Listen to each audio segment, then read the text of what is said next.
यूं तो वर्षा, शरद, शिशिर, हेमंत, वसंत, ग्रीष्म ये 6 ऋतुएं होती हैं और मोटे तौर से सर्दी, गर्मी, वर्षा ये 3 ऋतु मानी जाती है। पर वस्तुतः 2 ही ऋतु हैं, सर्दी और गर्मी। वर्षा तो दोनों ऋतुओं में होती है। गर्मियों में मेघ सावन भादों में बरसते हैं, सर्दियों में पौष माघ में वर्षा होती है। गर्मियों की वर्षा में अधिक पानी पड़ता है, सर्दियों में कम। इतना अंतर होते हुए भी दोनों ही बार पानी पड़ने की आशा की जाती है। इन 2 प्रधान ऋतुओं के मिलने की संधि वेला को नवदुर्गा कहते हैं। दिन और रात्रि के मिलन काल को संध्या काल कहते हैं और उस महत्वपूर्ण संध्या काल को बड़ी सावधानी से बिताते हैं। सूर्योदय और सूर्यास्त के समय भोजन करना, सोते रहना, मैथुन करना, यात्रा आरंभ करना आदि कितने ही कार्य वर्जित हैं। उस समय को ईश्वर आराधन, संध्या वंदन, आत्म साधना आदि कार्यों में लगाते हैं, क्योंकि वह समय जिन कार्यों के लिए सूक्ष्म दृष्टि से अधिक उपयोगी है, वही कार्य करने में थोड़े ही श्रम में अधिक और आश्चर्यजनक सहायता मिलती है। इसी प्रकार जो कार्य वर्जित हैं, वे उस समय के अन्य समयों की अपेक्षा हानिकारक होते हैं। सर्दी और गर्मी की ऋतुओं का मिलन दिन और रात्रि के मिलन के समान संध्या काल है, पुण्य पर्व है। पुराणों में कहा गया है कि ऋतुएं 9 दिन के लिए ऋतुमयी रजस्वला होती हैं। जैसे रजस्वला को विशेष आहार विहार और आचार विचार आदि का ध्यान रखना आवश्यक होता है, वैसे ही उस संध्या काल का संधि वेला में रजस्वला अवधि में विशेष स्थिति में रहने की आवश्यकता होती है। आरोग्य शास्त्र के पंडित जानते हैं कि आश्विन और चैत्र में जो सूक्ष्म ऋतु परिवर्तन होता है, उसका प्रभाव शरीर पर कितनी अधिक मात्रा में होता है। उस प्रभाव से स्वास्थ्य की दीवारें हिल जाती हैं और अनेक व्यक्ति ज्वर, जूड़ी, हैजा, दस्त, चेचक, अवसाद आदि अनेक रोगों से ग्रस्त हो जाते हैं। वैद्य डॉक्टरों के दवाखानों में उन दिनों बीमारों का मेला लगा रहता है। वैद्य लोग जानते हैं कि वमन, विरेचन, नस्य, स्वेदन, वस्ती, रक्त मोषण आदि शरीर शोधन कार्यों के लिए आश्विन और चैत्र का महीना ही सबसे उपयुक्त है।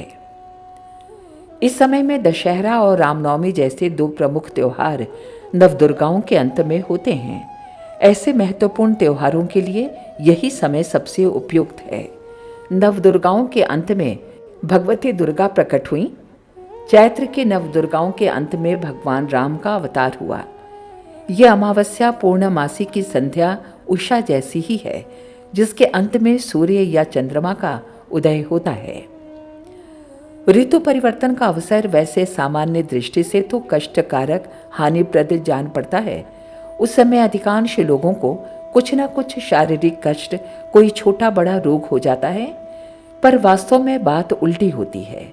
उस समय शारीरिक जीवन शक्ति में ज्वर किसी अवस्था उत्पन्न होती है और उसके प्रभाव से पिछले 6 मास में आहार विहार में जो अनियमितताएं हुई हैं, हमने को अभ्यास या स्वादवश जो अनुचित और अतिरिक्त सामग्री ग्रहण करके दूषित तत्वों को बढ़ाया है, वो शक्ति उनके निराकरण का उद्योग करने में लगती है। यही दोष निष्कासन की प्रतिक्रिया सामान्य जोड़ी बुखार, जुकाम, खांसी आदि के रूप में प्रकट होती है।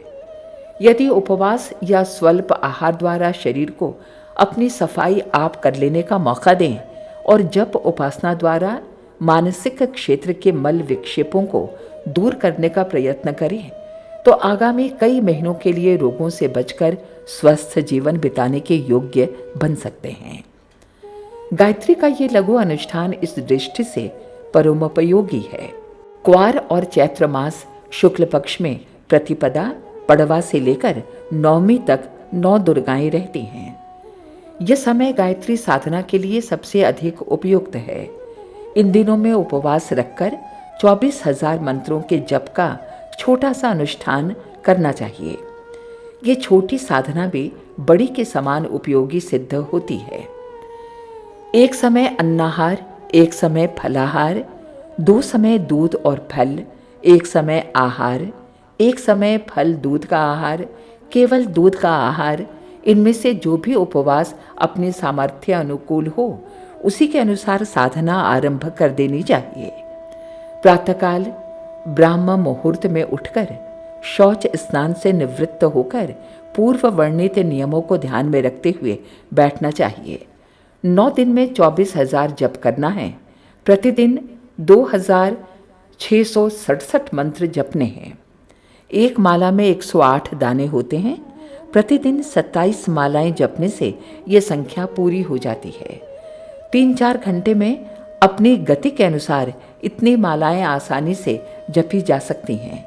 यदि एक बार में इतने समय लगातार जप करना कठिन हो तो अधिकांश भाग प्रातःकाल पूरा करके न्यून अंश सायंकाल को पूरा कर लेना चाहिए। अंतिम दिन हवन के लिए है। उस दिन पूर्व वर्णित हवन के अनुसार कम से कम 108 आहुतियों का हवन करना चाहिए।